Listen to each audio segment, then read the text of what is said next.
Four Republican candidates for Michigan governor faced off in another debate tonight. Kevin Rinke, Tudor Dixon, Ryan Kelly, and Garrett Soldano at center stage for this one. The conversation turned fiery at times as they tried to make their case for the August primary and beyond. 7 Action News anchor Brian Abel in Grand Rapids tonight with the debate's biggest moments.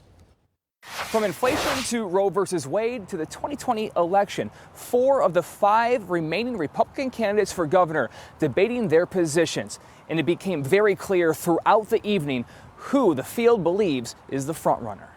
She will shut down Line 5. This governor was practicing political science. Lies and manipulation. Throughout the night, Governor Whitmer was the main focus of the Republican candidates.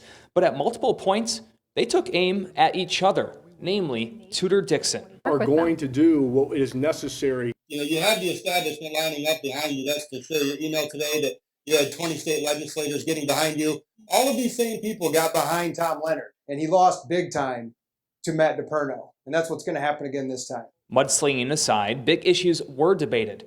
Inflation and putting more cash in Michiganders' pockets. Reducing the income tax over time, eventually getting rid of the income tax, would bring quite a few more companies here because we see that in red states right now. People are suffering now.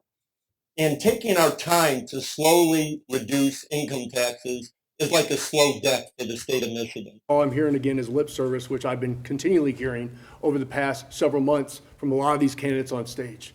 We have to do forensic accounting on the budget. Michigan is the 17th largest producer of gas, petroleum here in the United States. I think drilling more Michigan-based oil to produce those diesel and gasoline products that we can use here in the state of Michigan to Roe versus Wade. This is a legislative issue. I do believe that there are no exceptions for abortion, except for the life of the mother. I'm proud to say that I am the only candidate that has been endorsed by Right to Life. Yeah, I'm 100% apologetically pro-life. And in the wake of more recent mass shootings, gun legislation. I'm a constitutionalist.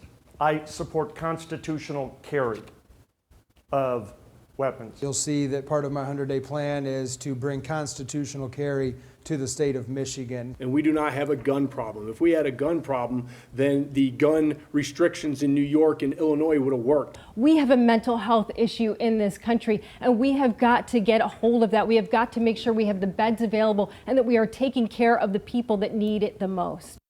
They also gave their positions on whether they believe that the 2020 election was stolen. Kelly and Soldano said yes. Rinke said he believes there was fraud. And Dixon says it's possible, but it cannot be determined at this point. Much more on WXYZ.com. In Grand Rapids, Brian Abel, 7 Action News. The chair of the Michigan Democratic Party is not holding back tonight in her response to the debate. Lavora Barnes saying, quote, between bouts of nasty infighting, the Republican gubernatorial field fought to stake out the most radical stances and again refused to offer any real solutions for Michigan families. Barnes goes on to say, Michiganders deserve a leader who will continue to deliver on the fundamentals that improve people's lives. Stay with 7 Action News as we join our Scripps sister stations in Grand Rapids and Lansing to bring you the next Republican gubernatorial primary debate. You'll hear from all 5 candidates on the issues most important to you Wednesday, July 20th at 7 on 7.